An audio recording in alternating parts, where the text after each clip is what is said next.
Graduation तक पंजाबी लाजमी मजमून की हैसियत नाल पढ़ाई जाए। सबनू मंजूर है? सारे दसना पहली शेख है। नंबर 2 पंजाबी जबान नू पूरे पंजाब अंदर प्राइमरी सतह उत्ते सारियां जमातां विच जरिया तालीम बनाया जाए। मंजूर है? नंबर 3 MA तक पंजाबी जबान पढ़न दे नाल पंजाबी मीडियम राही पढ़न की सहूलत दी जाए। मंजूर है? नंबर 4 हर सतह ते लाजमी पंजाबी पढ़ाने लई जारी तलीमी साल तो ही लोड़ मुजब माहर पंजाबी उस्तादां दियां असामियां पैदा भी कीतियां जान ते पुर भी कीतियां जान। मंजूर है? मंजूर। नंबर 4 पंजाब सरकार अदालते उजमा ते अदालते आलिया की पालना करते हुए पंजाबी उस्तादां की फौरी अदम दस्तयाबी का बहाना करने की बजाय मौजूदा उस्तादां की सिखलाई लई पंजाबी तालीमी वर्कशापां ते ट्रेनिंग कोर्सां का प्रबंध करे। इस सिलसिले विच हाज़र सर्विस ते रिटायर्ड पंजाबी उस्तादां दियां सेवावां हासिल कीतियां जान। मंजूर है जनाब? मेहरबानी।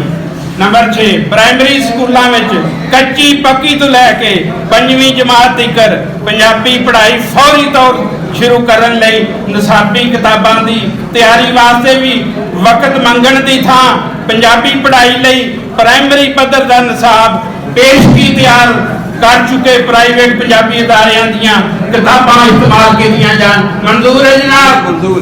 मेहरबानी। नंबर 7 हाई स्कूलों कॉलेजों ते यूनिवर्सिटियां विच लाजमी पंजाबी पढ़ाई शुरू करवाने लई नवें निसाब की मंजूरी ते तैयारी तिकर इख्तियारी पंजाबी मजमून वालियां निसाबी किताबां इस्तेमाल कीतियां जान। मंजूर है जनाब?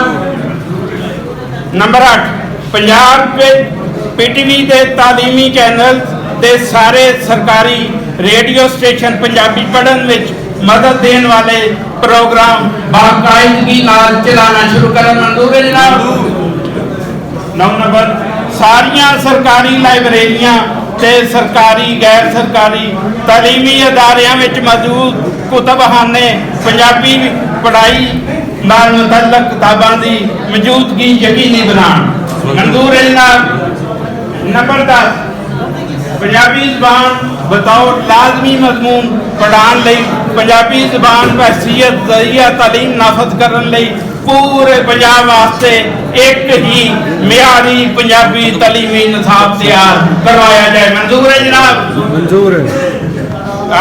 11वां पॉइंट पंजाबी जबान बोलन की अहलियत ना रखने वाले पंजाब के रिहायशियां ते दूजे सूबियां ते गैर मुल्कां तो तालीम हासिल करके आए इंतजामी हिफाजती अदालती ते यूटिलिटी सर्विसेज मुहैया करने वाले सरकारी नीम सरकारी अदारियां दे अफसरां ते अहलकारां दी पंजाब विच ताइनाती नूं पंजाबी बोल चाल ते लिखाई पढ़ाई ते अबूर रखन दे बुनियादी कोर्सेज पेशगी पास करन नाल मशरूत किया जाए। बहुत मंजूर है जनाब? शुक्रिया।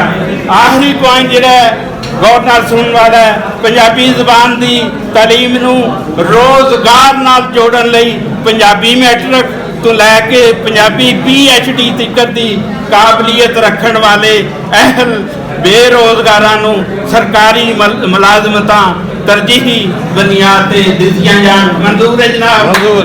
बहुत शुक्रिया जी। ये सारे पॉइंट जिहड़े ने सारे साडे सूझवाना हादसा और तजमील अमरपाल साहब ते होर सारे रल के बनाए सन। बहुत शुक्रिया जनाब, तुसीं मंजूरी दी। बहुत बहुत मेहरबानी। बहुत